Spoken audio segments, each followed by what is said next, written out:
राम राम जी सबको। कैसे हैं आप सब? आई होप आप सब अच्छे होंगे। तो भाई आज नहीं थी लाइट सुबह सुबह।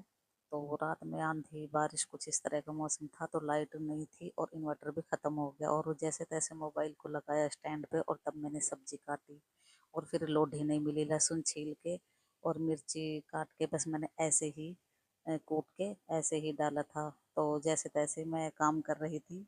और पता है जितने भी मोबाइल घर में थे ना, सब मोबाइल की वजह से ही काम हो पाया था। बच्चे भी मोबाइल की लाइट से ही रेडी हो रहे थे, नहाए धोए रेडी हुए। और मैं एक मोबाइल मैंने लगा रखा था अपना स्टैंड पे ऐसे। जिस तरह से हमने काम किया सुबह, बहुत हंसी आ रही थी कि मोबाइल नहीं होता तो काम कैसे चलता। और भाई इसके बाद मैंने अपने घर के और बाकी काम किए। ये नमक है जो हम खाटू श्याम बाबा जी के दर्शन करने गए थे ना, हम तब लाए थे, और देखो अब तक ये चल रहा है।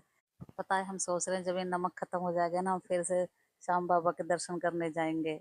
और जब और नमक ले आएंगे हम, जब काला सफेद दोनों तरह के बहुत सारा नमक लाए थे जो अब तक भी चल रहा है। फिर काम फिनिश करने के बाद मैं छत पे गई आम का पेड़ देखने। मेरा बड़ा जी जलता है जब मैं इस आम के पेड़ को देखती हूँ। पहले आपने अगर मेरी वीडियो देखी हो तो उसमें मैंने दिखाया था कि आम किस तरह से लदबद हो रहा था, मतलब बगर आया हुआ था, लगता था कि बहुत सारे आम लगने वाले हैं। पहले तो चिड़ियों ने इस पेड़ को खराब कर दिया, कतर कतर के इनको। और बिल्कुल ये एक डंडियां सी ही खड़ी हैं, और बस देखो एक आम दिखाई दे रहा है इतने बड़े पेड़ में। और फिर बंदर ने ये खराब कर दिया। तो फिर मैं नीचे आ गई और बच्चों के लिए फिर मैंने गुलाब जामुन बनाए। मैंने कल मावा मंगवाया था।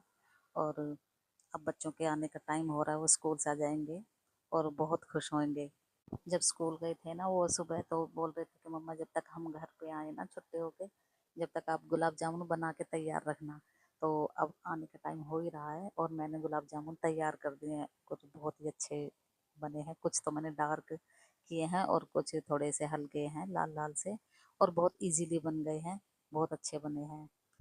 और ये गुलाब जामुन ना ही कहीं से फटे हैं ना ही टूटे हैं कहीं से, बहुत ही अच्छे तरीके से बन गए हैं। और देखिए, इन्हें थोड़ा सा ध्यान से बनाना पड़ा, बस थोड़ा थोड़ा हल्की सी आंच है और ऐसे घुमाना है। जब ये थोड़े सिक जाए तब उसमें उनको लगाना है, मतलब चम्मच छेड़नी है। फिर हो जाती है शाम। और पिताजी ने बोला था कि शाम को भिंडी की कढ़ी बनानी है, लेकिन रही खराब हो गई। और फिर इस वजह से मैंने सोचा कि चलो भिंडी की कढ़ी नहीं बनाती हूँ, सोयाबीन भिगो देती हूँ। फिर मैंने सोयाबीन भिगो दी। फिर मेरे दिमाग में आया नहीं, पिताजी ने बोला है तो भिंडी की कढ़ी ही बनेगी। तो रही खराब थी इसलिए मैंने ब्लेंडर से बिलो के और फिर मैंने जैसे तैसे लस्सी को तैयार किया और भिंडी की कढ़ी ही बनाई पिताजी के लिए।